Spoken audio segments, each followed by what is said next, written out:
క్రీస్తు రాయబారులము, క్రీస్తు రాయబారులము, క్రీస్తు రాయబారులము, క్రీస్తు రాయబారులమై నీ పక్షముగా మేము, క్రీస్తు రాయబారులమై నీ పక్షముగా మేము.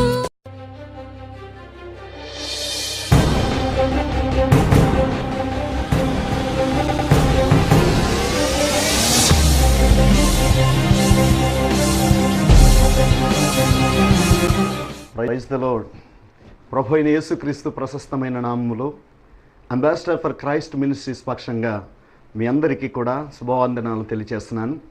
స్నేహితులారా, ఈ క్రీస్తు రాయబారులు ప్రోగ్రామ్ను వీక్షిస్తూ అనేక మంది ఫోన్ కాల్స్ ద్వారా అయ్యా మేము ఆశీర్వదింపడుతున్నాం, మీ వర్తమానాలు వింటూ మేము దీవింపుడుతున్నామని ఫోన్ చేస్తూ తెలియజేస్తున్నాను. మీ అందరికీ కూడా మరింతగా దేవుని ఆశీర్వాదం కలుగునుగాక.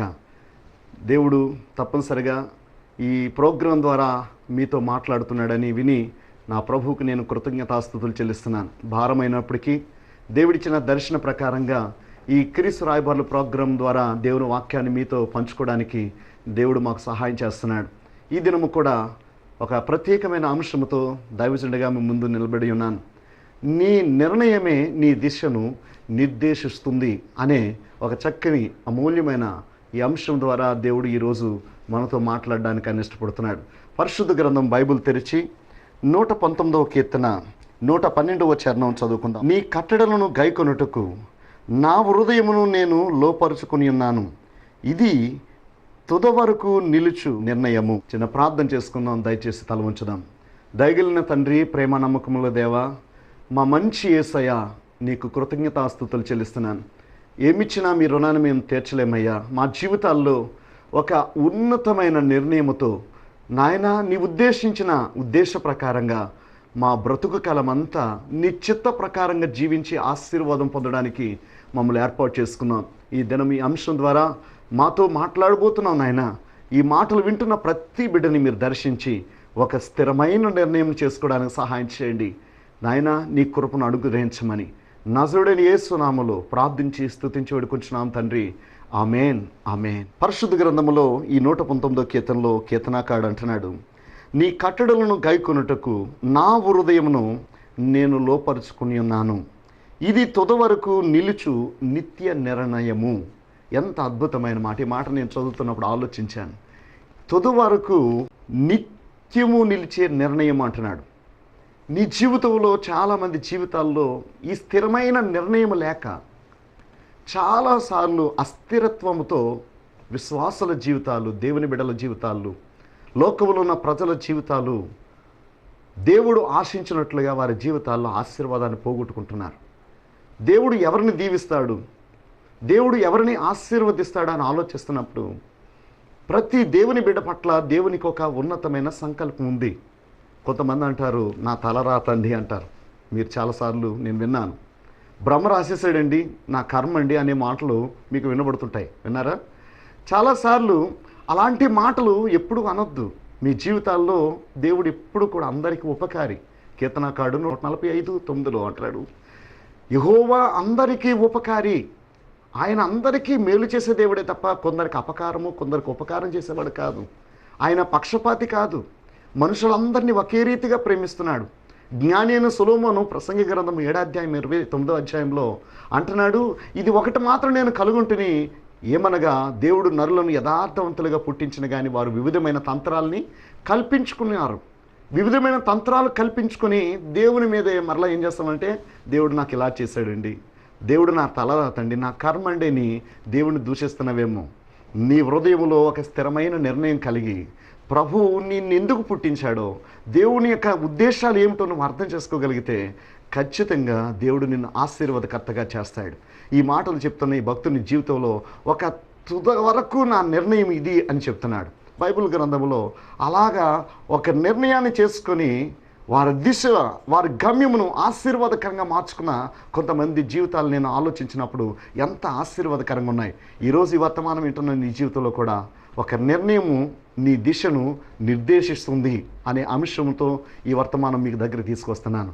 నీ నిర్ణయమే నీ దిశను నిర్దేశిస్తుంది. నువ్వు ఎలాగ ఉంటున్నావు, నువ్వు ఆశించేది అది స్థిరమైనదిగా ఉంటే నేను పరిశుద్ధంగా ఉండడం దేవుని చిత్తం అన్న మాట మీకు తెలుసు. కానీ ఆ అపవిత్రంగా ఎందుకు అపవిత్రమైన చోట్లోకి వెళ్తున్నావు? ఆ పరిశుద్ధంగా ఉండలేకపోవడానికి గల కారణం ఏమిటి? దావీదు మొదటి కీర్తన రాస్తూ దుష్టుల ఆలోచన చొప్పున నడవక, పాపుల మార్గమున నిలవక, అపహాసకులు కూర్చుండే చోటను కూర్చుండక, యెహోవా ధర్మశాస్త్రమునందు ఆనందించుచు దివారాత్రము దానిని ధ్యానించేవాడు ధన్యుడు అన్నాడు. ఎందుకు ధన్యుడయ్యాడు?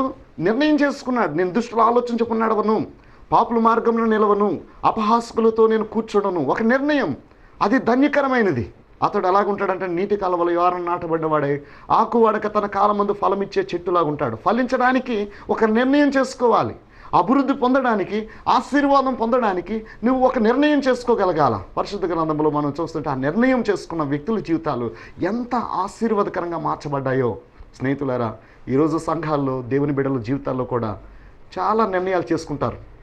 జాన్యువరి 1 వచ్చిందంటే చాలా నిర్ణయాలు చేసుకుంటారు. ఆ జాన్యువరి, ఫిబ్రవరి లేకపోతే మార్చి వరకు ఉంటాయి. ఆ తర్వాత ఈ ఎండకు వచ్చేసరికి ఏడుస్తుంటారు, ప్రభా నిర్ణయం చేసుకున్నాను కానీ నేను ఎలా జీవించలేకపోయాను. ఏడుస్తుంటాం.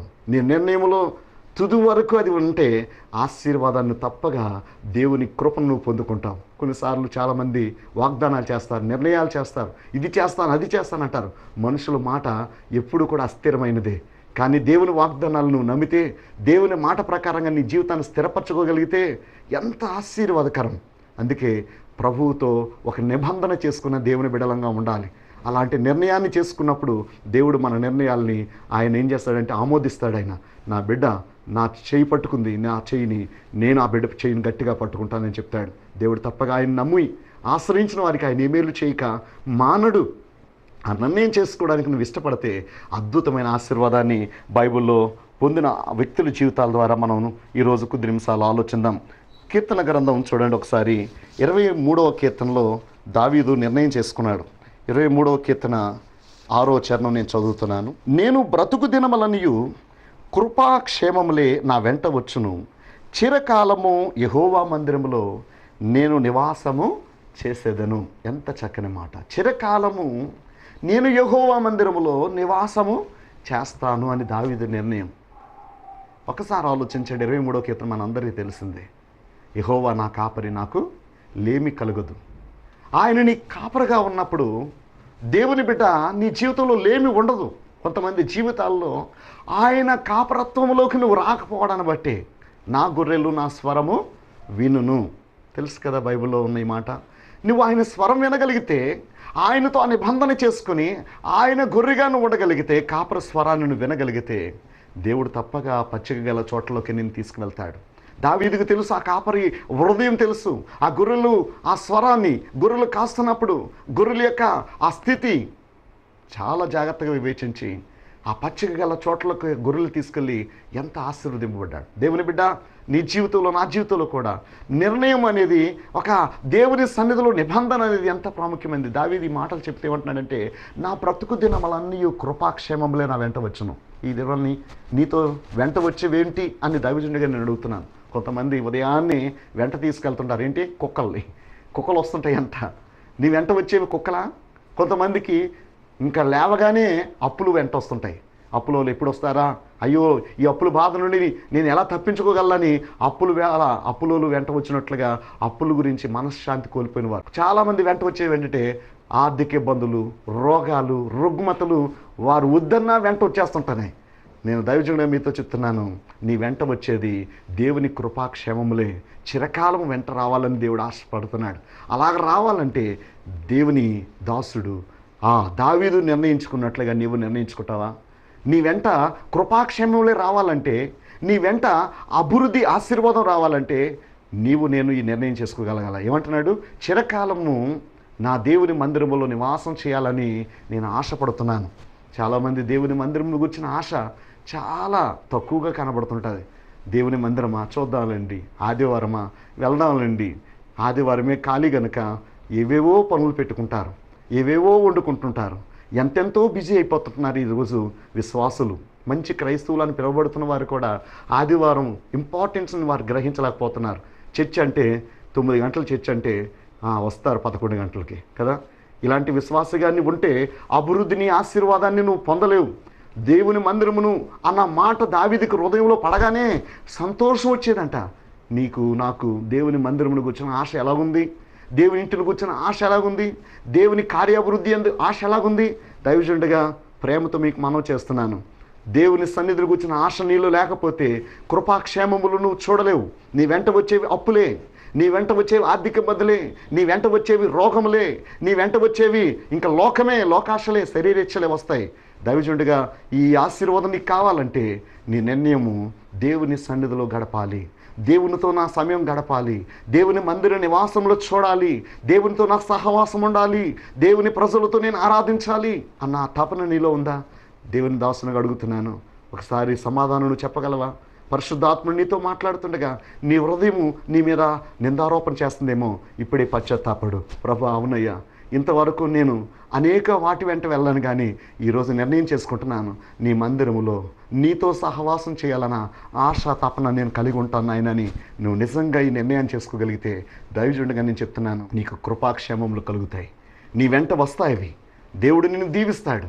చాలామంది జీవితాల్లో అలాగ జీవించకుండా దేవుని ఆశీర్వాదాన్ని కొరకు వారు ప్రాకులాడుతున్నారు, కానీ ఆశీర్వాదాలకు బదులుగా వారి జీవితాల్లో అశాంతి, అసమాధానము, కుటుంబంలో శాంతి సమాధానాలు కరువైపోయి ఎన్నో వేదనలు పాలవుతున్నారు. దేవుని దాసునికి ఈ మాటలు మీతో చెప్తున్నప్పుడు నీ జీవితంలో నేను ఒక నిర్ణయం చేసుకోవాలా. నువ్వు ఉద్యోగం చేసే వ్యక్తివైతే నీ ఉద్యోగంలో నువ్వు బిజీగా ఉన్నా అక్కడ కూడా దేవుని సన్నిధిలో గడపడం అంటే ప్రతిరోజు కూడా మందిరంలోకి వెళ్ళిపోయి ప్రార్థన చేసుకోవడం కాదు. నువ్వు ఉద్యోగం చేసే వ్యక్తివైతే నువ్వు ఉద్యోగంలో నమ్మకంగా ఉండి దేవుని యందు భయభక్తులు కలిగి ఉండు, అక్కడ దేవుని సన్నిధిని నువ్వు కలిగి ఉంటావు. నువ్వు వ్యాపారం చేసే వ్యక్తివైతే నీ వ్యాపారంలో నమ్మకంగా ఉండు, అక్కడ ప్రభునందు భయభక్తులు కలిగి ఉండు, అక్కడ దేవుని సన్నిధిలో మందిరంలో ఉన్న అనుభవం, ఆశీర్వాదం వ్యాపారంలో నువ్వు అనుభవిస్తావు. ఒకవేళ చదువుతున్న వ్యక్తివైతే నీ కాలేజ్ స్టడీస్లో నీ ఫ్రెండ్స్ మధ్య దేవుని సన్నిధిని నువ్వు కలిగి ఉండాలని దైవజనుడిగా నేను చెప్తున్నాను. దేవుని మందిరంలో గడపడం అంటే ఇంకా సోమవారం, మంగళవారం, బుధవారం, లక్షవారం ఇంకే పని పాటలు మానేసి ఆ ఆలయంలో గడపమని కాదు ఈ ఉద్దేశం. దేవుని దాసునిగా చెప్తున్న మాట అర్థం చేసుకోండి. నువ్వెక్కడున్నా, యోసేపు ఐగుప్తులో ఉన్నాడు, ఐగుప్తులో యోసేపుకు దేవుడు తోడై ఉన్నాడు. కారణం ఏంటంటే యోసేపు దేవుని యందు భయభక్తులు కలిగి ఉన్నాడు. అందుకే యోసేపు ఫలించిన కొమ్మ అని పిలువబడుతుంది. నీ దేవుని బిడ్డ, ఈ మాటలు వింటున్న నీ జీవితంలో నీ నిర్ణయం ఎలాగుందో ఆ నిర్ణయమే నీ దిశను, నీ యొక్క గమ్యాన్ని ఆశీర్వాదకరంగా మారుస్తుందని దైవజనుడిగా నీకు తెలియచేస్తున్నాను. దేవునికి మహిమ కలుగును గాక. డానియేలు గ్రంథం 1వ అధ్యాయము ఒక్కసారి చూడండి. డానియేలు గ్రంథం 1వ అధ్యాయం 15వ వచనం. 10 దినములైన పిమ్మట వారి ముఖములు రాజు భోజనము భుజించు బాలులందరి ముఖము కంటే సౌందర్యముగాను కలలుగాను కనబడగా రాజు వారికి నియమించిన భోజన పానీయములు కొరకైన ద్రాక్షరసమును ఆ నియమికుడు తీసివేసి వారికి శాఖధాన్యములు ఇచ్చెను. దేవునికి స్తోత్రం కలుగును గాక. ఇక్కడ బబులోను దేశంలో 4 యవన బిడ్డల గురించి వ్రాయబడిన మాట. బబులోను దేశంలో ఉన్నారు, చెరలో ఉన్నారు. దేశం కాని దేశంలో విశ్వాసులు ఎవరూ లేరు, తల్లిదండ్రులు లేరు. యవన బిడ్డలు చెరకి ఆ బబులోను దేశంలో వారు కొనిపోగా అక్కడ ఈ 4 యవన బిడ్డలు ఒక నిర్ణయాన్ని చేసుకున్నట్లుగా ఇక్కడ కనబడుతుంది. అయ్యా, రాజు భోజనము వారు తృణీకరించారు. రాజు భుజించే భోజనం మాకు ఇవ్వద్దు, మాకు 10 దినములు పరీక్షించు. ఈ 10 దినములు మీరు చెప్పినట్లుగా మేము చేయలేనందుకు, ఈ శాకాహారం తింటున్నందుకు మా ముఖములో ఎక్కడైనా క్షీణత వస్తే ఇగో మీరు చెప్పినట్లుగా చేస్తాం, మాకు అవకాశమైన బ్రతిమలాడినప్పుడు 10 దినములు నిర్ణయం చేసుకున్నారు. వారు మాంసాహారము, రాజు భుజించే ఆహారం తినకట శాకాహారం తిన్నారు. బైబిల్ చెబుతుంది వారి నిర్ణయము, దేవుని కొరకు తీసుకున్న తీర్మానము ఆ బబులోను దేశంలోనే మిగతా యవన బిడ్డలందరికంటే ఆ సంస్థానంలో ఈ 4 యవన బిడ్డల ముఖము సౌందర్యంగా కలగా ఆశీర్వాదకరంగా కనబడుతుంది. ఎందుకు చెప్తున్నాను ఈ మాటలు అంటే, నిర్ణయము అనేది నీ జీవితంలో చాలా ప్రాముఖ్యం. కొంతమంది అందరితో ఉన్నాం కదా, కులంతోనా, అందరితో నారాయణ, కులంతో గోవింద అంటూ ఆశీర్వాదకరమైన జీవితాన్ని అందరితో కలిపి వారు ఏం చేస్తారంటే ప్రయాణం చేస్తుంటారు. అందరితో ఉన్నాం కదండి, సొసైటీలో ఉన్నాం కదండి. నీ జీవితంలో ఎక్కడున్నా నీ నిర్ణయం నీవేంటో నీకు అర్థం అవ్వాలి, నీ గమ్యం ఏంటో నీకు తెలియాలి, నీ దిశ అది చాలా ఉన్నతంగా ఉండాలి. ఎప్పుడు కూడా ఒక వ్యక్తి జీవితంలో సక్సెస్ ఏంటంటే, సీక్రెట్ ఏంటంటే నీ గోల్ రీచ్ అవ్వాలి. నీ గోల్ నీ ఎదుట కనబడుతుంటే నీవు ఎక్కడికి అటు ఇటు ఎంత మాత్రం ఎన్ని ప్రయాణాలు చేసినా ఆ దిశ వైపే నువ్వు సాగిపోవాలి. అందుకే అపోస్తుడైన పౌలు అంటాడు, నేను గురు యొద్దకే పరిగెత్తుచున్నాను, నేను మంచి పోరాటం పోరాడాను, నా పరుగు పందెములో ఇదిగో నేను గురు యొద్దకే పరిగెత్తుచున్నాను. దేవునికి మహిమ కలుగును గాక. ఈ యవన బిడ్డలు తీసుకున్న తీర్మానం ఎంత ఆశీర్వాదకరంగా. బబులోను దేశానికే ఈ 4 యవన బిడ్డలు ఆ సంస్థానంలో హెచ్చింపబడినట్లుగా బైబిల్ మనం చూస్తున్నాం. స్నేహితులారా, ఏంటి మన నిర్ణయం? చాలామంది యవన బిడ్డలు, క్రైస్తవ యువత చాలాసార్లు లోకంలో ఉన్నప్పుడు లోకాశలకు లోనైపోతున్నారు. సంఘములోకి వెళ్ళినప్పుడు చక్కగా పాటలు పాడుతున్నారు, డ్రమ్స్ ప్లే చేస్తున్నారు, గిటార్ వాయిద్యాలు ఇన్స్ట్రుమెంట్స్ ప్లే చేసి ఆరాధిస్తున్నారు.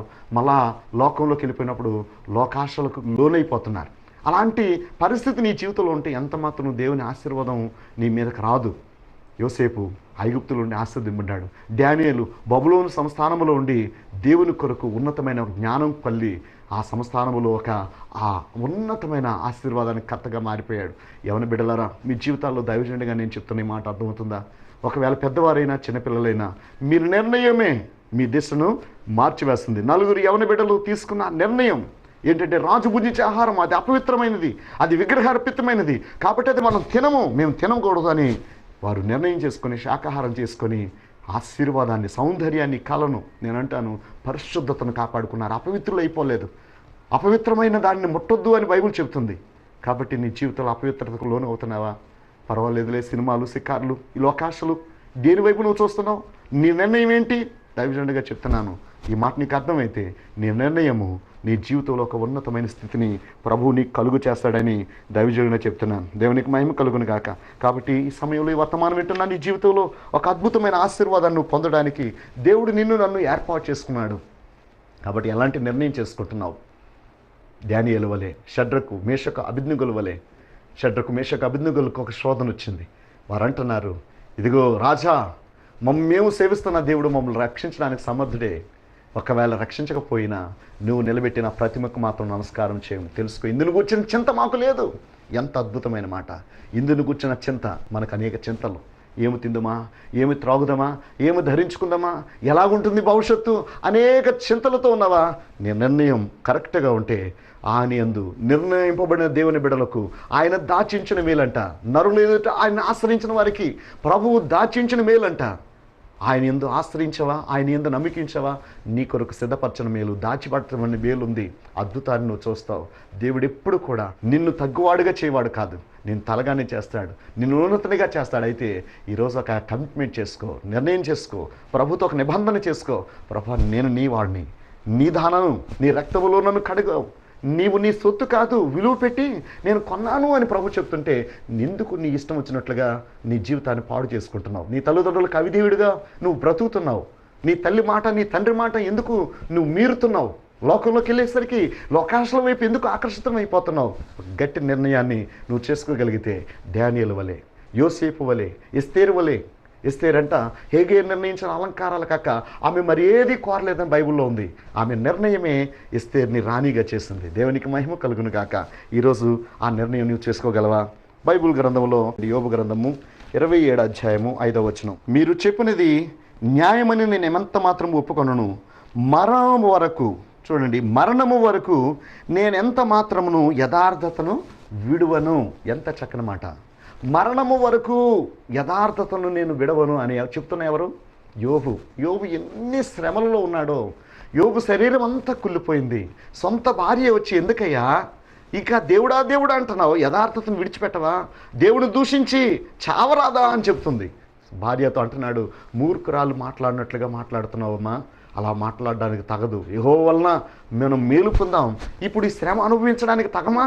యెహోవా ఇచ్చును, యెహోవా తీసుకుపోయినని ఆ శ్రమలలో యోబు దేవుని యథార్థతను, దేవుని యొక్క గొప్పతనాన్ని చాడుతున్నాడు. నా ప్రభునందు ప్రియమైన దేవుని బిడ్డ, ఈ వర్తమానం ఏంటంటే నీ జీవితంలో ఒకవేళ కొన్ని శోధనలు వచ్చినాయి, నువ్వు యథార్థంగా ఉంటుంటే, నువ్వు భక్తిగా ఉంటుంటే, నువ్వు ప్రార్థనాపరుడుగా పరిశుద్ధంగా జీవిస్తున్నప్పుడు నీకు లోకంలో శ్రమ కలుగుతుంది.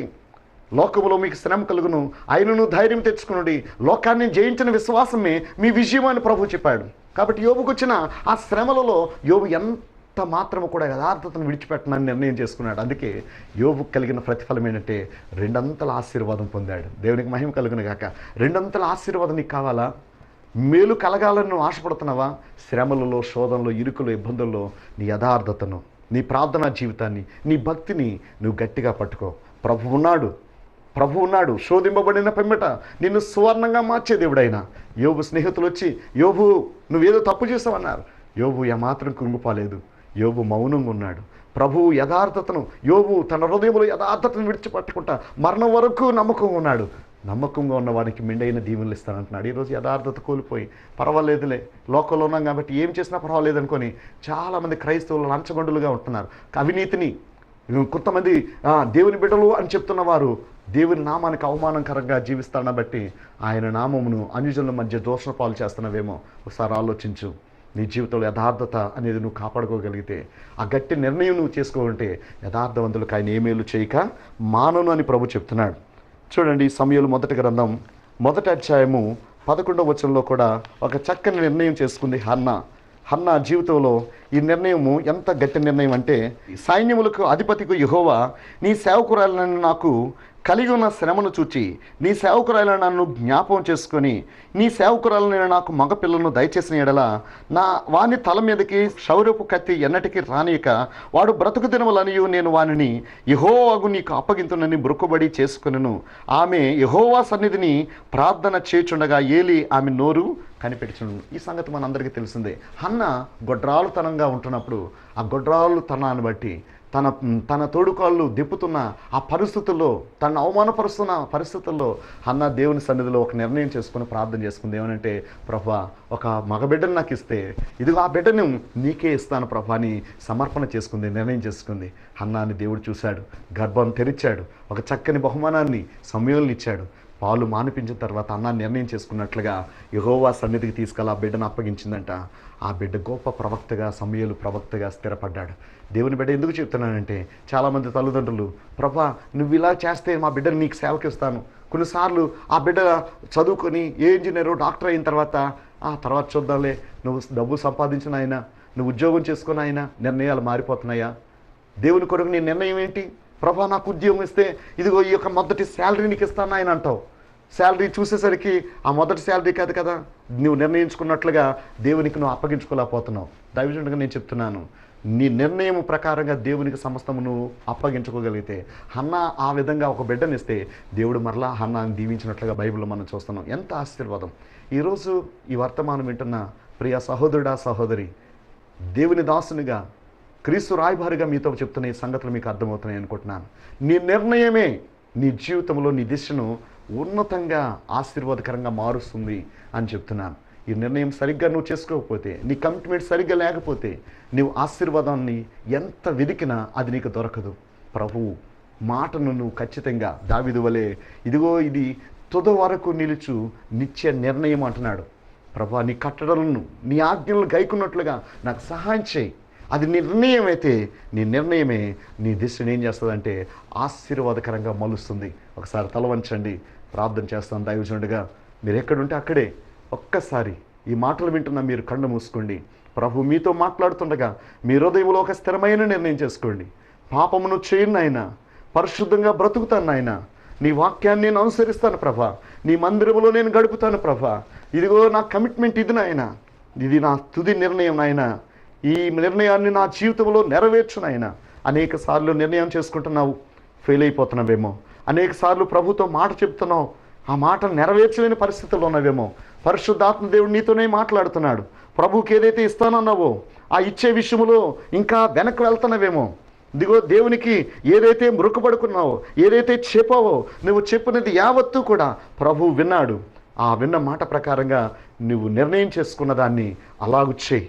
ప్రభు ఖచ్చితంగా నీ నిర్ణయాన్ని బట్టి దేవుడు నిన్ను ఆశీర్వాదకరంగా, దీవెనకరంగా మారుస్తాడు.